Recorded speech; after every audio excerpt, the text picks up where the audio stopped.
So hello everyone, हम लोग आज बात करेंगे कुछ ऐसी चीजें जो आपको गरीब बना सकती है। अब गरीब कौन बनना चाहेगा यार? कोई नहीं बनना चाहेगा। जो भी इंसान होता है वो चाहता है उसकी वैल्यू बढ़े, उसके एसेट्स बढ़े, उसके पैसे बढ़े और ग्रो करे, फाइनेंशियली स्टेबल हो। और स्टेबिलिटी आती है फाइनेंशियली तो ज्यादा लोगों की हेल्प कर सकता है और आगे बढ़ सकता है। तो आज की वीडियो में हम लोग बात करेंगे तीन ऐसी चीजें, इन तीन में दो तीन चीजें और बढ़ा दूंगा अंदर से ही, जो आपको गरीब बना सकती है। हम लोग क्या करते हैं, अपनी लाइफ से सीखते हैं। अगर आपका बहुत अच्छा बिजनेस घराना है या फिर आपने बहुत अच्छी एमबीए की डिग्री की है तो काफी चीजें आपको रेडीमेड सिखा दी जाती हैं। बट अनफॉर्चुनेटली सब लोग ऐसा नहीं कर सकते। ना तो सब बिजनेस घराने से हैं, ना सबके यहाँ पहले इतनी रिचनेस या प्रॉस्पेरिटी थी कि उनको उनके पेरेंट या ग्रैंड पेरेंट ने सिखाया हो। और चीजें अब बदल भी गई हैं। तो अब आपको या तो एक्सपीरियंस से सीखना है तो नुकसान कराइए, धक्के खाइए।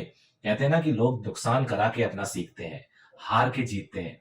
लेकिन दूसरा एक मीडियम है यूट्यूब, जहां पे हम लोग अपने एक्सपीरियंसेस शेयर करते हैं। तो अगर ये वीडियो अच्छा लगे तो लाइक जरूर करिएगा। लाइक करने से रिकमेंड होता है वीडियो। और सब्सक्राइब कर लीजिएगा। मैं धनंजय हूँ। मैं आप लोग के लिए बड़े सिंपल लैंग्वेज में वीडियोस बना रहा हूँ, जो आपको हेल्प तो करेगी करेगी, लेकिन थोड़ा सोचने पे मजबूर करेगी कि यार क्या अभी तक जो कर रहे थे उससे सही में नुकसान था। तो मैं तीन चीजें बता रहा हूं। सबसे पहली चीज है, बुरा तो नहीं मानेंगे आप लोग, अपार्टमेंट खरीदना। मैं झेल चुका हूं और अपार्टमेंट से मैं कमा भी चुका हूं। तो अपार्टमेंट ओवरऑल बोला जाए तो आप देख सकते हो मशरूम्ड है। दिल्ली एनसीआर में क्या हालत हुआ आप सबको पता है, सुपर टेक की कहानी, बाकी चीजें। अब वहां पे आपका अपार्टमेंट, आपने एक अपार्टमेंट ले लिया, ज्यादातर लोग लोन से लेते हैं। अब यार अगर खुदा ना खास्ता आपने अपार्टमेंट लिया और आप फंसे नहीं, जैसे कई लोग फंस जाते हैं कि कंस्ट्रक्शन के समय में ले लिया और बिल्डर ने बोला कि यू नो 1 साल में रेडी हो जाएगा, 2 साल में रेडी हो जाएगा, लेकिन वो रेडी नहीं हुआ, तब तो वहां फंस गए। लेकिन अगर रेडी हो भी गया तो आपको पता चला रेंटल बहुत कम मिल रही है। आइडियली घर के लिए रेंटल इनकम 3% के आसपास मिलता है। यानी अगर आपका 1 करोड़ का मकान है तो आपको आइडियली 3 लाख रुपए 1 साल में रेंटल मिलेगा, जो लगभग 25,000 रुपए पर मंथ हुआ। अब आपकी रेंटल यील्ड कम हो गई। आपने फ्लैट तो लिया, 1 करोड़ का रेंट मिल रहा है आपको 12,000 का। तो आप एक तो फंस गए। दूसरी बात, आप उस पर ईएमआई दे रहे हो, उस पर 70 लाख 80 लाख का आपने लोन ले रखा है, उसकी आपकी ईएमआई जा रही है 70,000 80,000। और उसके बाद आप जब बेचने जा रहे हो ना, असली कहानी तो यहाँ है, तो उसकी कोई खरीदार नहीं। 1 करोड़ का फ्लैट एक 10 में नहीं बिक रहा है, एक 20 में नहीं बिक रहा है, क्योंकि उसके बगल में दर्जनों फ्लैट, सैकड़ों फ्लैट खाली हैं। और वो फ्लैट खाली हैं, उसका कोई खरीदार नहीं है। भाई लोग जो लेंगे वो रॉ नया फ्लैट लेंगे ना, आपके यहाँ वाला क्यों लेंगे? यही पे ट्विस्ट आता है। मैंने क्या किया था, मैं ऐसा भुक्तभोगी हूँ। एक फ्लैट मैंने 2000 आई थिंक 12 में बुक कराया।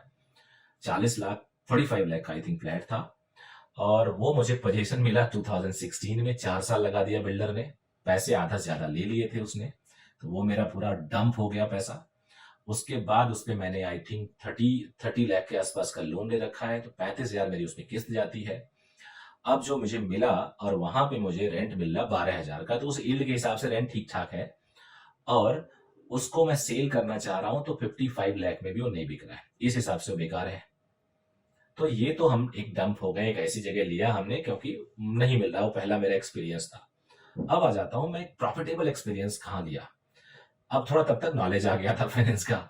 मैंने एक जगह फ्लैट लिया और वो फ्लैट था 1 करोड़ के 95 लाख के आसपास का। मैंने चूज किया पेंट हाउस, और वो पेंट हाउस था 2432 स्क्वायर यार्ड में बना हुआ। और वो मतलब ऊपर वाला ओपन एरिया मिला के।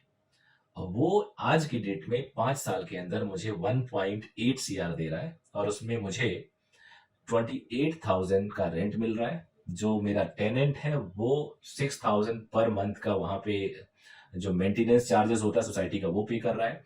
यानी मुझे उस पर रेंटल यील्ड लगभग लगभग 3.5% से भी ऊपर मिल रहा है। और इतना रेंटल यील्ड मिलने के बाद मेरी वैल्यू भी ऑलमोस्ट 2 टाइम्स होने वाली है। अब वो इसलिए हुआ क्योंकि वो जो रेजिडेंशियल सोसाइटी थी उसमें करीब 1500 फ्लैट्स थे, लेकिन मैंने पेंट हाउस चूज किया। पेंट हाउस का मतलब मेरा उस टाइम 8वां और 9वां फ्लोर मेरा था, छत मेरी थी, रूफ राइट मेरा था, उस पर भी एक कमरा बना हुआ था, वहां से पहाड़ का व्यू। अब वो यूनिक थे।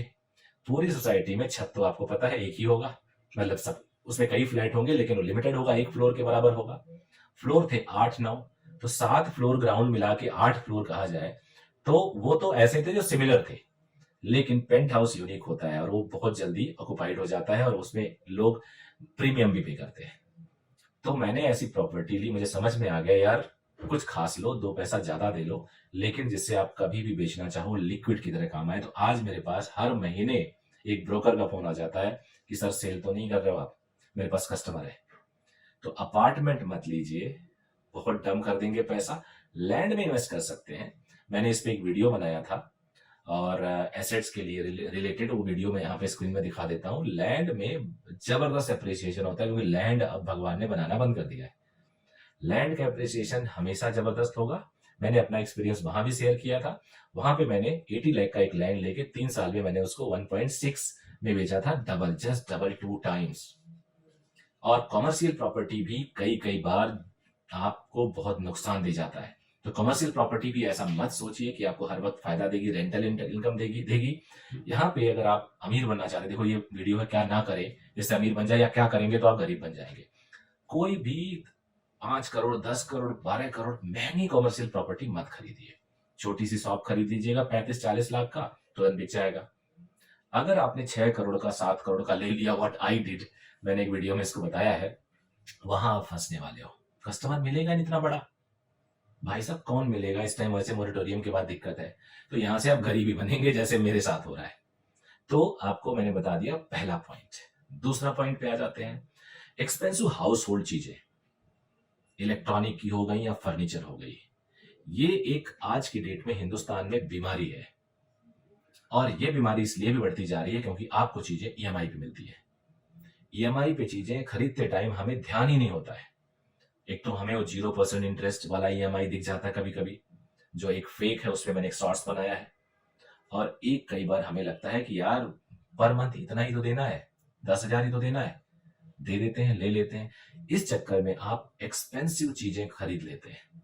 और जब आपने एक्सपेंसिव चीजें खरीद ली जिसकी आपको जरूरत नहीं थी, आप एक चक्कर में फंस जाते हैं, चक्रव्यूह में फंस जाते हैं, और वो चक्रव्यूह आपका पीछा नहीं छोड़ता। हर महीने आपको क्रेडिट कार्ड से ही काम चलाना पड़ता है और वो एक विशेष सर्कल बन जाता है जो कभी कंप्लीट होता ही नहीं है। तो मेरी सबसे हाथ जोड़ के प्रार्थना है, प्लीज आपका अगर एक 50,000 के सोफे से काम चल रहा है तो why were purchasing for 2 lakh का सोफा आप क्यों लेना चाह रहे हो और उसको भी फेंक रहे हो। आपको अगर एक सिंपल आपका HP का और आसूस का या इस टाइप से कोई भी लैपटॉप से काम चल रहा है तो भाई साहब आप एप्पल का क्यों ले रहे हो, उसे दिखाने के लिए लोगो उसका। अगर आपके पास कैपेसिटी है लीजिए, लेकिन भाई साहब वैसे क्यों। आप 50 इंच का टीवी आप बढ़िया से देख रहे हो तो उसके साथ 2-2 स्पीकर लगा लिया आपने सोनी के। आप ईयरफोन अगर आपका बोट का 2,000 पे काम चल रहा है, भैया सोनी का क्यों 15,000 का खरीद रहे हो। ये सारी चीजें आपको नुकसान देंगी। आपका अगर रिकॉर्डिंग एक मोबाइल से हो जा रहा है तो आप महंगा 2 लाख का कैमरा क्यों खरीद रहे हैं। अरे कहीं अगर बहुत जरूरत है रेंट कर लो यार, लेकिन प्लीज इन सब चीजों से बचो, अदरवाइज गरीब बनना तय है। उसके बाद आ जाते हैं हम लोग अगला point, unnecessary car bike purchase करना।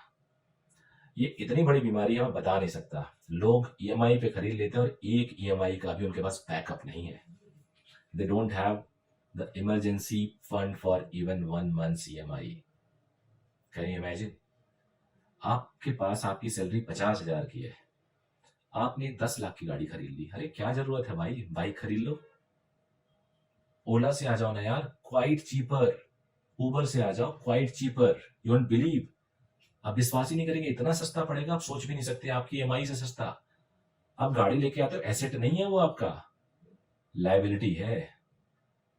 आप गाड़ी खराब हो जाए, एक्सीडेंट हो जाए, उसका इंश्योरेंस, उसका पॉल्यूशन, हर जगह खर्चा है। केवल दिखाने के लिए आपने ले लिया कि बगल वाले वर्मा जी के पास है तो मेरे पास क्यों नहीं, शर्मा जी के पास है तो मेरे पास क्यों नहीं। कोई जरूरत नहीं है। ऐसी गलती मैं कर चुका हूं, अब सुधार रहा हूं सारी गलतियां। आपके पास एक गाड़ी है, आपने अपने बच्चे के लिए गाड़ी खरीद दी, बच्चा बड़ा है फिर भी गाड़ी खरीद दी, क्योंकि आप उसे ड्राइवर के साथ भेज रहे हो, बच्चा आपका 8वीं 9वीं 10वीं पढ़ रहा है। अब एक ड्राइवर का खर्चा आपने पाल लिया 15,000 का रुपए का, रफली मान लिया, और आपका पेट्रोल का खर्चा हो रहा है 12-15 हजार का, यानी आप रफली, और उसके बाद इंश्योरेंस वगैरह अलग, और गाड़ी की अपनी ईएमआई अलग। ईएमआई भी छोड़ दे तो रफली 1,000 रुपया आप गाड़ी पे पर डे खर्च कर रहे हो। आपका बच्चा स्कूल या ट्यूशन जाएगा 20-22 दिन। जब वो 20-22 दिन जा रहा है और आप उसे ओला करके भेजो तो दिन भर में 500-600 का खर्चा आएगा। जिस दिन नहीं आएगा उसका खर्चा नहीं आएगा, लेकिन ड्राइवर तो सैलरी लेगा। आपने अपने खर्चे को डबल बढ़ा लिया है, फिर अमीर नहीं बन सकते आप। आज मैं देख रहा हूँ ऑफिस में कोई 25-30 हजार सैलरी है, 2 लाख की स्पोर्ट्स बाइक लेके चल रहा है, हार्ले डेविडसन चलाएंगे।